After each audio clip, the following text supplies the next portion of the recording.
Panginoon.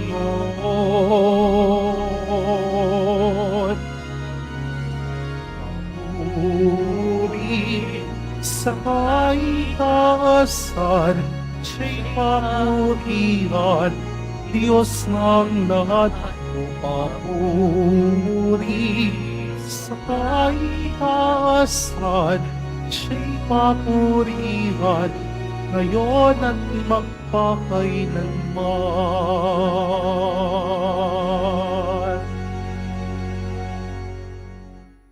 Sa ngalan ng Ama, at ng Anak, at ng Espiritu Santo, Amen. ang pagpapala ng ating Panginoong Hesukristo, ang pag-ibig ng Diyos Ama, at ang pakikipagkaisa ng Espiritu Santo naway sumainyong lahat. At sumaiyo rin. Mga kapatid, tinipon tayo bilang kaanib ng angkan ng Diyos. Kaya dumulog tayo sa mawaing Panginoon na nagpapatawad ng lubos. Sinugong tagapagpagaling sa mga nagsisisi, Panginoon, kaawaan mo kami. Panginoon, kaawaan mo kami. Dumating na tagapag-anyayang mga makasalanay magsisi, Kristo, kaawaan mo kami. Kristo, kaawaan mo kami. Nakaluklok ka sa kanan ng Diyos Ama para ipamagitan kami. Panginoon, kaawaan mo kami. Panginoon, kaawaan mo kami. Kaawaan tayo ng makapangyarihang Diyos, patawarin tayo sa ating mga kasalanan at patnubayan tayo sa buhay na walang hanggan. Amen. Manalangin tayo. Ama naming makapangyarihan, manatili kang kapiling ng iyong sambayanan, na iyong laging kinahahabagan at pinagbibigyan, upang ang itinampok ng iyong pamumuno at pagsubaybay ay lagi mong ikalugod at panatilihin mong kinalulugdan sa pamamagitan ni Hesukristo kasama ng Espiritu Santo, magpasawalang hanggan. Amen. Magsiupo muna ang lahat. Pagbasa mula sa aklat ni Propeta Jeremias. Noong panahong iyon, sinasabi ng Panginoon, sa araw na iyon, ako'y magiging Diyos ng buong Israel at magiging bayan ko sila. Sinasabi pa ng Panginoon, ang mga nakaligtas sa patayan ay kinaawaan ko naman sa ilang. Nang ang Israel ay naghahanap ng kapahingahan, napakita ako sa kanila mula sa malayo. Sa simula pa'y inibig ko na sila at patuloy kong ipinagmamalasakit. Muli kitang itatayo, marilag na Israel. Hahawakan mo uli ang iyong mga pandereta at masaya kang makikisayaw. Muling magtatanim ang mga manananim at magpapasasa sa ibubunga niyon.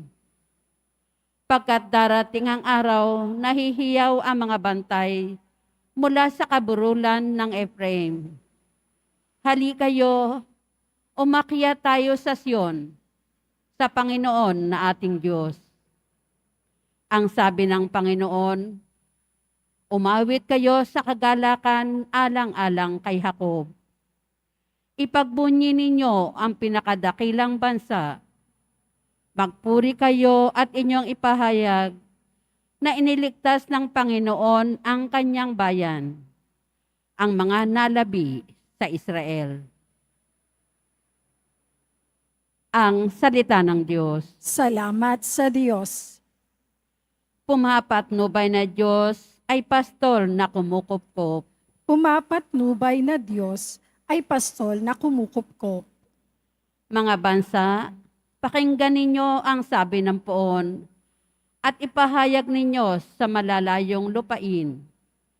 Pinapangalat ko ang mga anak ni Israel, ngunit sila'y muli kong titipunin at aalagaan, gaya ng pagbabantay ng isang pastol sa kanyang mga tupa. Pumapatnubay na Diyos ay pastol na kumukupkop. Sapagkat tinubos ng poon si Jacob at pinalaya sa kapangyarihan ng kaaway, na lubhang makapangyarihan at malakas. Aakyat silang nagsisigawan sa tuwa, patungo sa bundok ng Siyon. Tigib ng kaligayahan, dahil sa mga pagpapala ng poon. Pumapatnubay na Diyos ay pastol na kumukupkop. Kung magkagayon, sasayaw sa katuwaan ang mga dalaga. Makikigalak pati mga binata at matatanda. Ang kanilang dalamhati ay magiging tuwa. Papalitan ko ng kagalakan ang kanilang kalungkutan. Pumapatnubay na Diyos ay pastol na kumukupkop. Magsitayo na po ang lahat.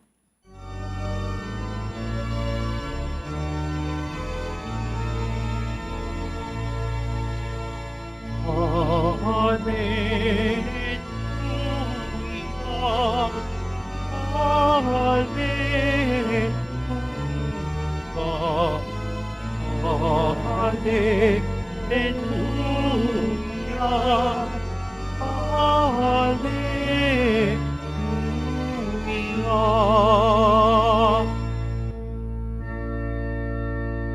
Narito at dumating na isang dakilang propeta, sugo ng Diyos sa bayan niya. Hallelujah, hallelujah,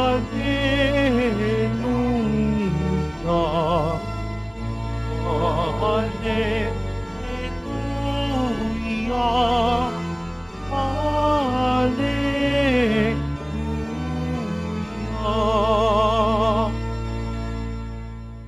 Sumainyo ang Panginoon. At sumaiyo rin. Ang mabuting balita ng Panginoon ayon kay San Mateo. Papuri sa iyo, Panginoon. Noong panahong iyon, nagpunta si Jesus sa lupaing malapit sa Tiro at Sidon.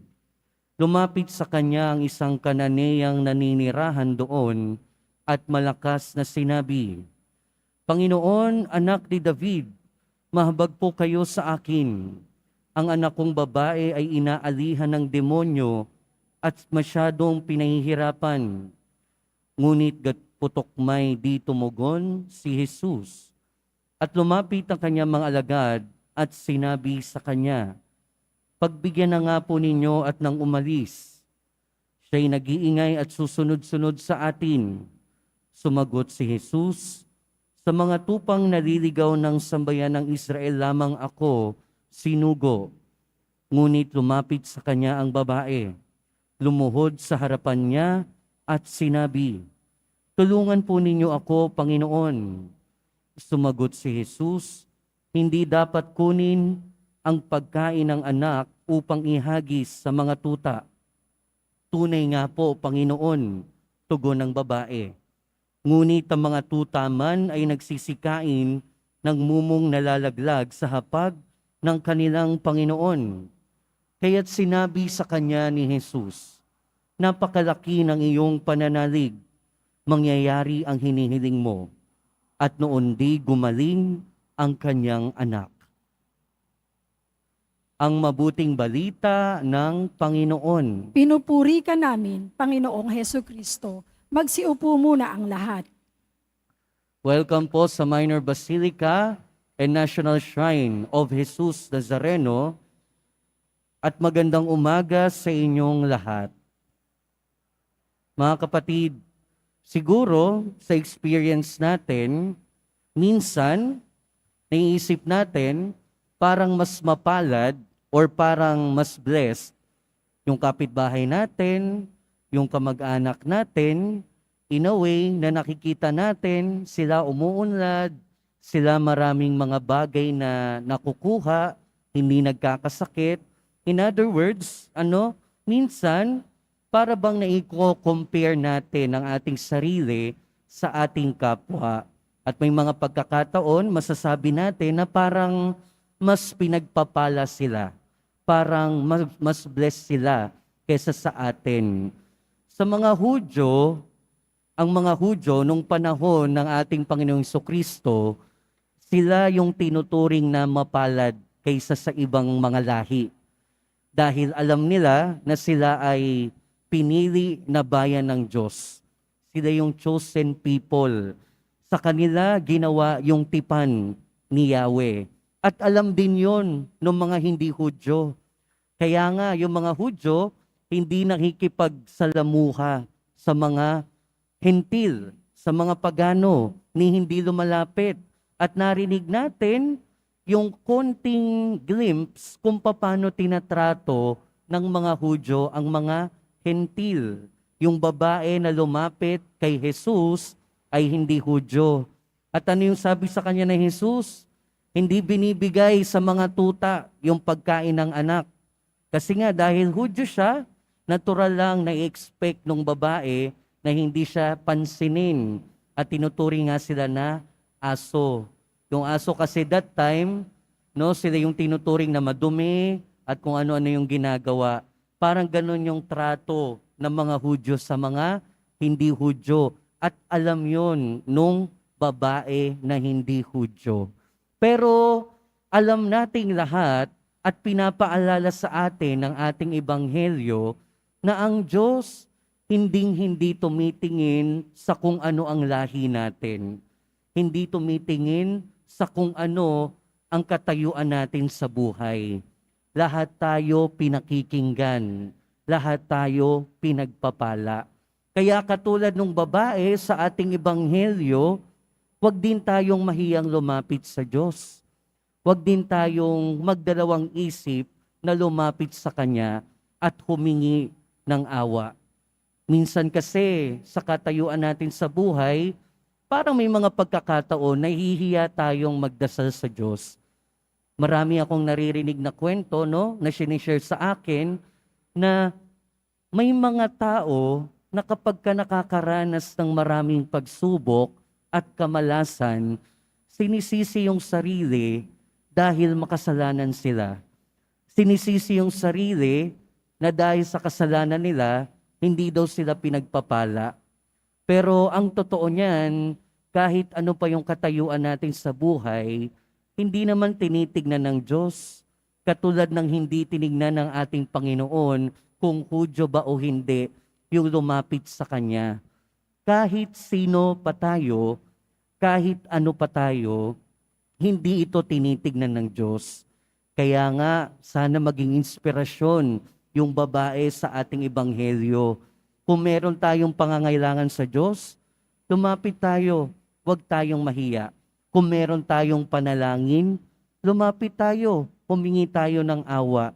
Kung meron tayong pangangailangan, sumigaw tayo sa Diyos, huwag tayong mahiya. Nakikinig siya. Pinakikinggan niya tayo regardless kung ano tayo o kung sino tayo. Dahil ang lumalapit sa Diyos ay makakatingin lamang o makakaasa lamang sa magandang hinaharap.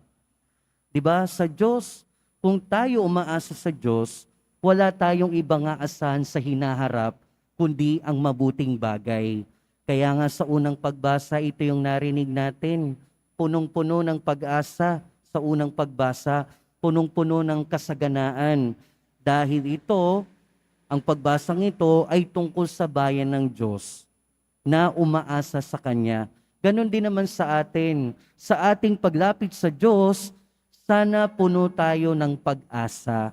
Dahil kung ilalagay natin ang ating pag-asa sa Diyos, alam natin na hindi tayo mabibigo.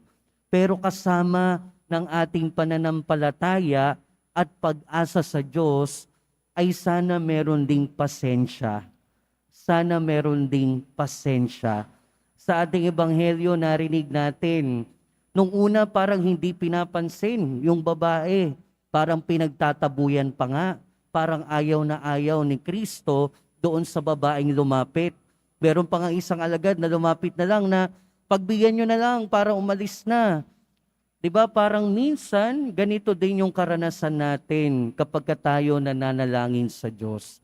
Pero tumigil ba yung babae? Sumuko ba siya? Hindi. Hindi siya sumuko. Kaya sana tayo din, kung hindi pa naririnig ang ating panalangin, kung hindi pa naririnig ang ating pagsamo, okay lang lumapit pa sa Diyos. Okay lang mangulit sa Diyos. Dahil sa Diyos, lagi tayong naririnig. Mga kapatid, ang paalala sa atin ng ating mga pagbasa ngayon, huwag tayong mahihiyang lumapit sa Diyos. Hindi niya tinitignan ang katayuan natin sa buhay. Hindi niya tinitignan kung sino tayo. Kahit yung kasalanan natin, hindi niya tinitignan. Minamahal niya tayo, pinakikinggan niya tayo. Kaya tayo ay patuloy na umasa sa Kanya. Kung patuloy nating ibibigay yung pag-asa natin sa Kanya, sa huli, sigurado tayo na hindi tayo mabibigo. At sa pagbibigay natin ng pananampalataya at pag-asa sa Diyos, samahan natin ng pasensya. Samahan natin ng pagtitiyaga. Dahil sa nagtsatsaga, umaasa at nananampalataya, hindi mabibigo sa Diyos. Amen. Magsitayo na po ang lahat.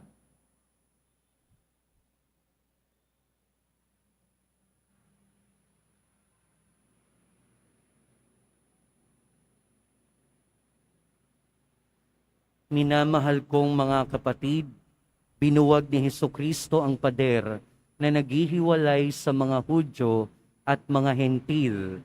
Bilang isang bayan ng bago at walang hanggang tipan, manalangin tayo sa Diyos na nagbubuklod sa atin. Sa bawat panalangin ng ating itutugon, makapangyarihang Diyos, maawa ka sa amin. Makapangyarihang Diyos, maawa ka sa amin. Ang simbahan sa lahat ng dako, naway maging daan ng habag, kapayapaan at pag-ibig ng Diyos. Manalangin tayo. Makapangyarihang Diyos, maawa ka sa amin. Bilang isang komunidad ng mga sumasampalataya, naway huwag tayong paghiwa-hiwalayin ng mga walang halagang hadlang ng galit at alitan. Manalangin tayo. Makapangyarihang Diyos, maawa ka sa amin. Ang mga ina na naliligalig at lubos na nag-aalala para sa kalusugan ng kanilang mga anak, naway huwag sumuko sa pagtawag kay Jesus para sa kalinga at pag-aalay. Manalangin tayo. Makapangyarihang Diyos, maawa ka sa amin. amin. Sa mga taong nagdurusa, naway lagi nating maipadama ang kalingain, anuman ang kanilang katayuan sa buhay, lahi o relihiyon. Manalangin tayo. Makapangyarihang Diyos, maawa ka sa amin. Ang mga namayapa sa buhay na ito, naway magbunyi pagpakilanman sa makalangit na tahanan ng Diyos. Manalangin tayo. Makapangyarihang Diyos, maawa ka sa amin. Makapangyarihang Ama, aming tanggulan at lakas, ninanais mong mabuo kaming lahat bilang iyong bayan. Maging bukas nawa lagi ang aming kalooban sa pangangailangan ng aming kapwa at huwag nawa naming ihiwalay ang sino man sa aming pagsasamahan. Hinihiling namin ito sa pamamagitan ni Kristo na aming Panginoon. Amen. Magsiupo muna ang lahat.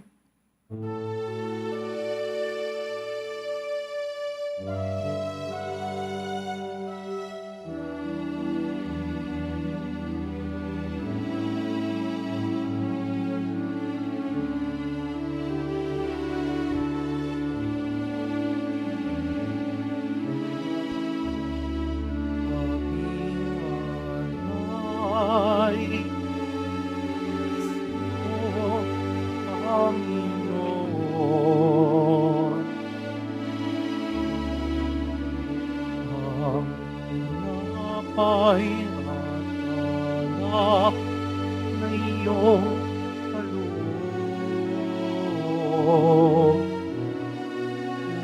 upang lupain iyong buhay na inialay. Ayo'y pag-iwang ilang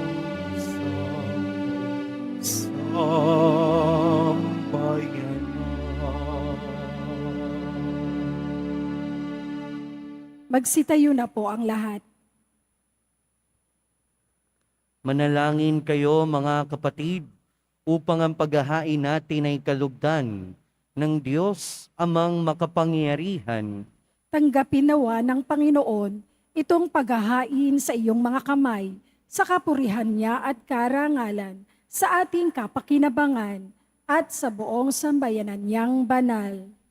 Ama naming lumikha, para mo ng awa, gawin mong banal ang mga alay naming iyo sanang kalugdan, at kami gawin mong haing sa iyo'y laging nakalaan, sa pamamagitan ni Hesukristo, kasama ng Espiritu Santo, magpasawalang hanggan. Amen. Sumainyo ang Panginoon. At sumaiyo rin. Itaas sa Diyos ang inyong puso at diwa. Itinaas na namin sa Panginoon. Pasalamatan natin ang Panginoong ating Diyos. Marapat na siya ay pasalamatan. Ama naming makapangyarihan, tunay ngang marapat na ikaw ay aming pasalamatan.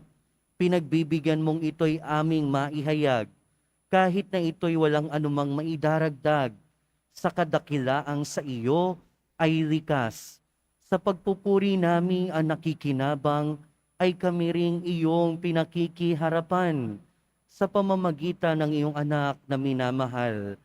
Kaya kaisa ng mga anghel na nagsisiawit ng papuri sa iyo, nang walang humpay sa kalangitan, kami nagbubunyi sa iyong kadakilaan. Santo, Santo, Santo, Panginoong Diyos ng mga hukbo, napupuno ang langit at lupa ng kadakilaan mo, o sana sa kaitaasan. Pinagpala ang naparirito sa ngalan ng Panginoon, o sana sa kaitaasan. Magsiluhod po ang lahat. Ama naming banal, ikaw ang bukal ng tanang kabanalan.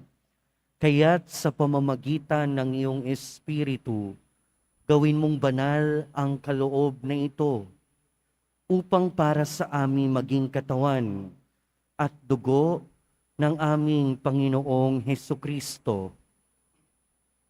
Bago niya pinagtiis ang kusang loob na maging handog, hinawakan niya ang tinapay, pinasalamatan kaniya, pinaghati-hati niya iyon, iniabot sa kanyang mga alagad at sinabi, "Tanggapin ninyong lahat ito at kanin.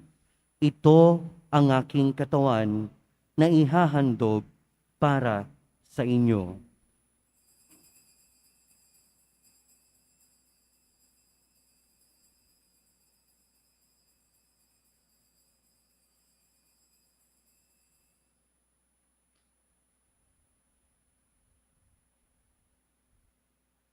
Gayon din naman noong matapos ang hapunan, hinawakan niya ang kalis. Muli kanyang pinasalamatan. Iniabot niya ang kalis sa kanyang mga alagad at sinabi, "Tanggapin ninyong lahat ito at inumin. Ito ang kalis ng aking dugo, ng bago at walang hanggang tipan. Ang aking dugo na ibubuhos para sa inyo at para sa lahat. Sa ikapagpapatawad ng mga kasalanan, gawin ninyo ito sa pag-alala sa akin."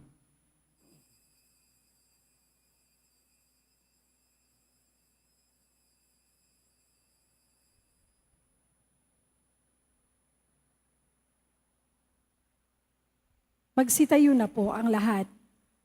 Ipagbunyi natin ang misteryo ng pananampalataya. Si Kristo'y namatay, si Kristo'y nabuhay, si Kristo'y babalik sa wakas ng panahon. Ama, ginagawa namin ngayon ang pag-alala sa pagkamatay at muling pagkabuhay ng iyong anak. Kaya tiniaalay namin sa iyo ang tinapay na nagbibigay buhay at ang kalis na nagkakaloob ng kaligtasan. Kami nagpapasalamat dahil kami iyong minarapat na tumayo sa harap mo para maglingkod sa iyo.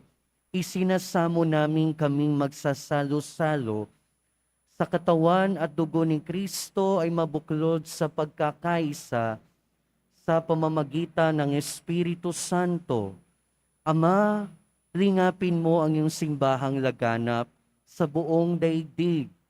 Puspusin mo kami sa pag-ibig kay San Francisco na aming Santo Papa at ni Jose na aming Obispo at ng Tanang Kaparian.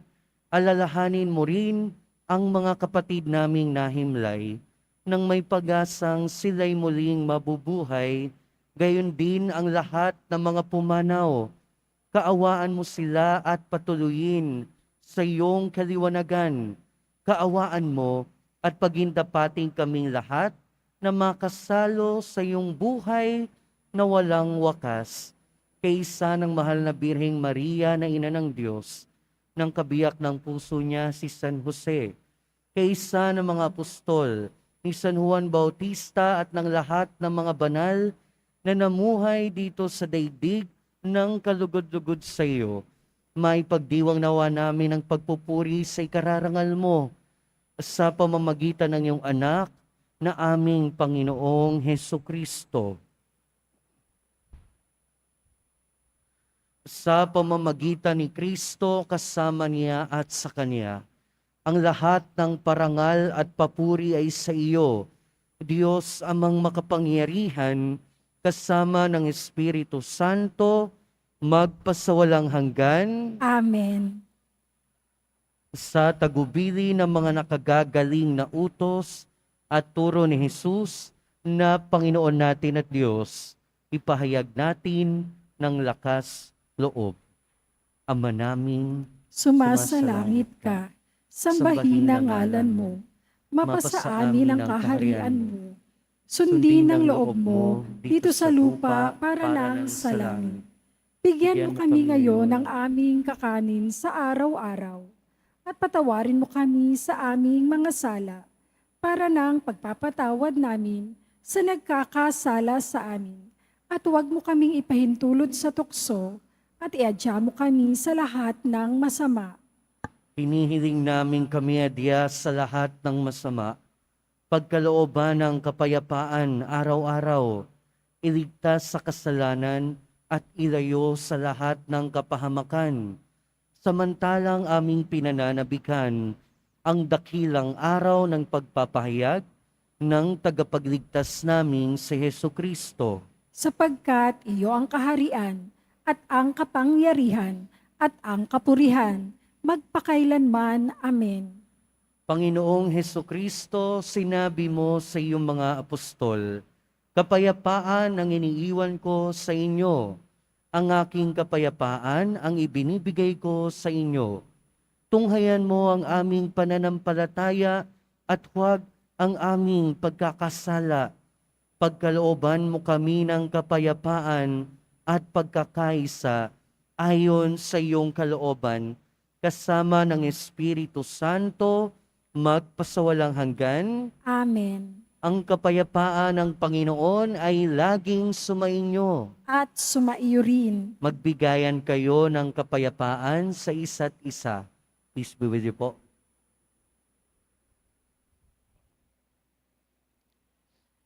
Kordero ng Diyos na nag-aalis ng mga kasalanan ng sanlibutan, maawa ka sa amin. Kordero ng Diyos na nag-aalis ng mga kasalanan ng sanlibutan, maawa ka sa amin. Kordero ng Diyos na nag-aalis ng mga kasalanan ng sanlibutan, ipagkaloob mo sa amin ang kapayapaan. Magsiluhod po ang lahat.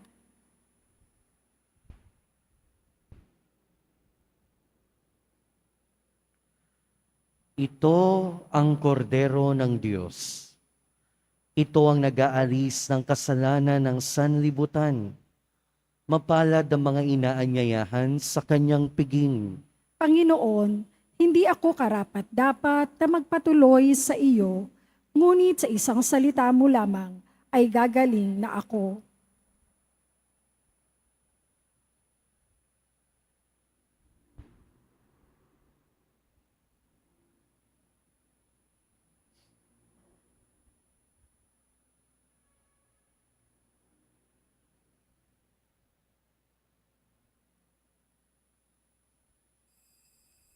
Para sa lahat ng tatanggap ng banal na komunyon, sasagot po tayo ng amen. Pagkasabi ng pari o ng lay minister ng katawan ni Kristo at isubo agad sa bibig. Bago umalis sa harapan ng pari o lay minister, sumunod po tayo.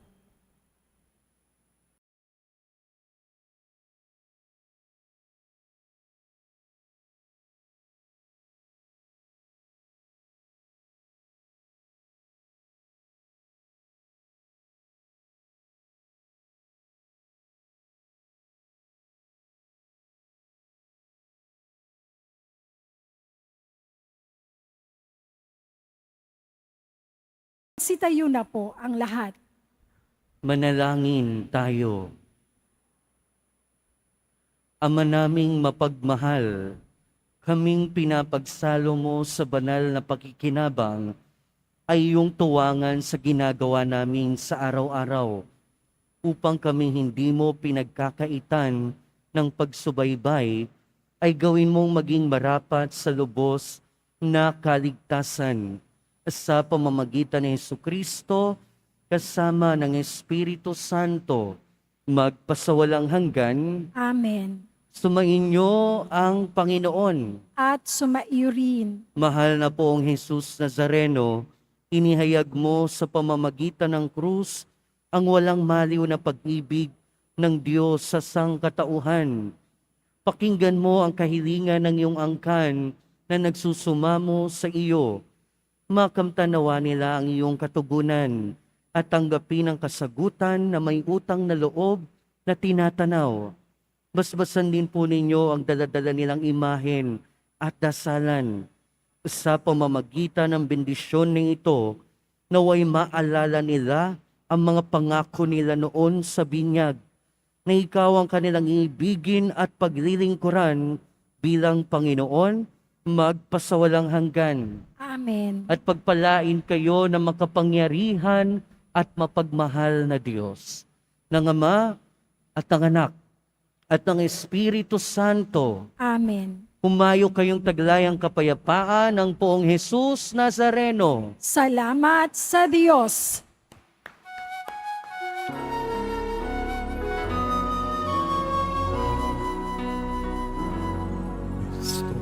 Padre Jesus Nazareno, sinasamba ka namin.